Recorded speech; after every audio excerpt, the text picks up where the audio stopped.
Assalamualaikum warahmatullahi wabarakatuh. Perkenalkan, nama saya Fadila Nurmeja dari Program Studi Ilmu Hadis Fakultas Usuluddin dan Dakwah Institut Agama Islam Negeri Bandung. Saya akan menjelaskan terkait dengan tokoh pemikiran Islam kontemporer yang dianggap sebagai tokoh pemikir yang pemikirannya itu menyeleweng dengan pemikiran yang diajarkan oleh agama Islam. Beliau ini merupakan seorang tokoh yang terkenal kontroversial dalam pemikirannya. Beliau adalah Nasr Hamid Abu Zaid. Beliau ini seorang tokoh yang lahir di Mesir pada tahun 1943 pada tanggal 10 Juli.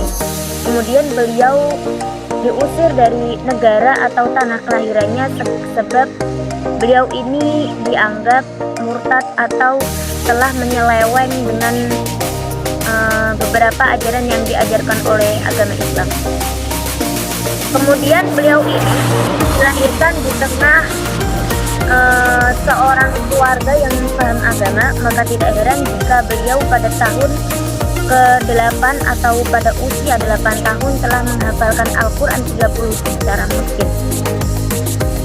Untuk yang selanjutnya, beliau ini dari kecil telah menekuni berbagai bidang sastra dan bahasa, dan juga beliau ini sangat menggemari ilmu-ilmu filsafat.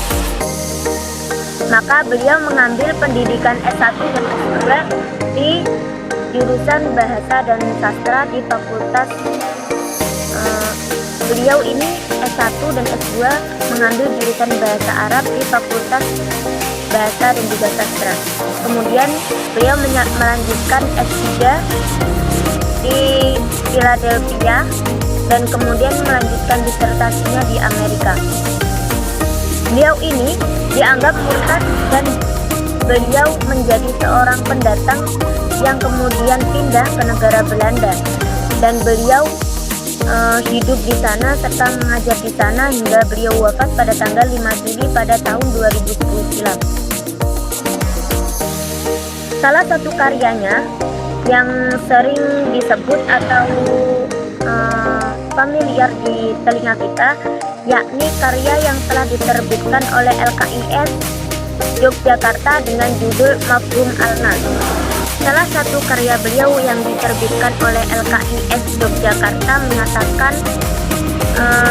atau karyanya yang berjudul Tekstualitas Al-Quran, dan juga salah satu karya beliau yang berjudul Mafhum Al-Nas menyatakan bahwa Al-Quran itu sebagai suatu produk budaya.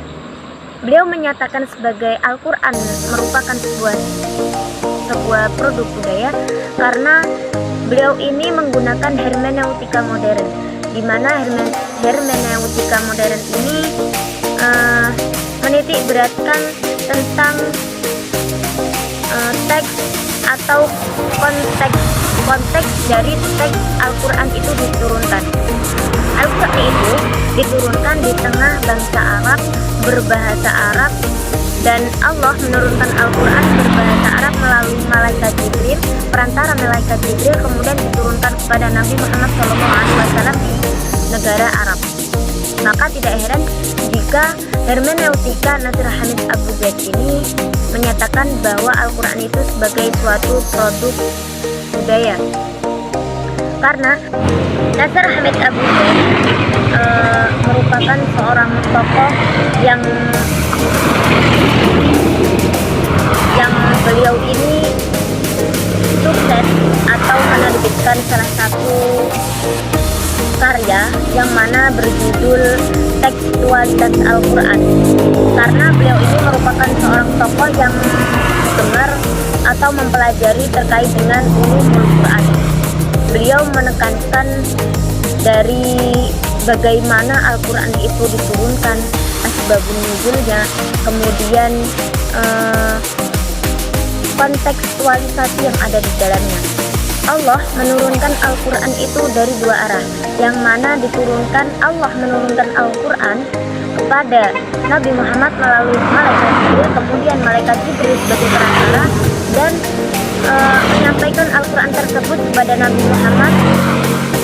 Muhammad ketika itu hidup di negara atau bangsa Arab, yang mana pasti beliau itu menggunakan atau berkehidupan sehari-hari dengan bahasa Arab, dan Al-Quran diturunkan di negara Arab, berbahasa Arab, dan diturunkan kepada seorang tokoh atau seorang manusia yang hidup di negara Arab.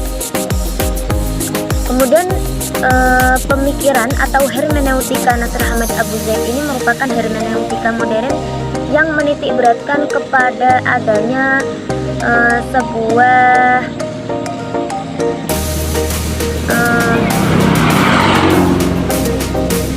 beliau ini menitik beratkan hermeneutika modernnya ini kepada konteks dari suatu Al-Quran. Jadi beliau ini melihat dari segi istilah atau pengaruh-pengaruh yang ada di negara Arab, di bangsa Arab, kemudian dari segi linguistik dan juga beberapa komponen-komponen atau sudut-sudut yang lainnya.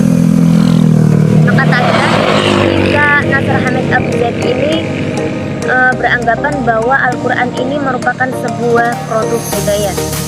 Dengan ini maka pemikiran yang dituangkan atau ditulis dalam karyanya Nasr Ahmad Abu Zaid ini sangat penting untuk kita pelajari sebagai suatu kalangan akademis atau akademisi, karena pemikiran beliau ini sangat menarik untuk dipelajari bagi kalangan mahasiswa. Mungkin dari saya itu, atas perhatiannya terima kasih. Kurang dan lebihnya saya mohon maaf. Wallahul muwaffiq ila aqwamit thoriq. Ihdinas siratal mustaqim. Assalamualaikum warahmatullahi wabarakatuh.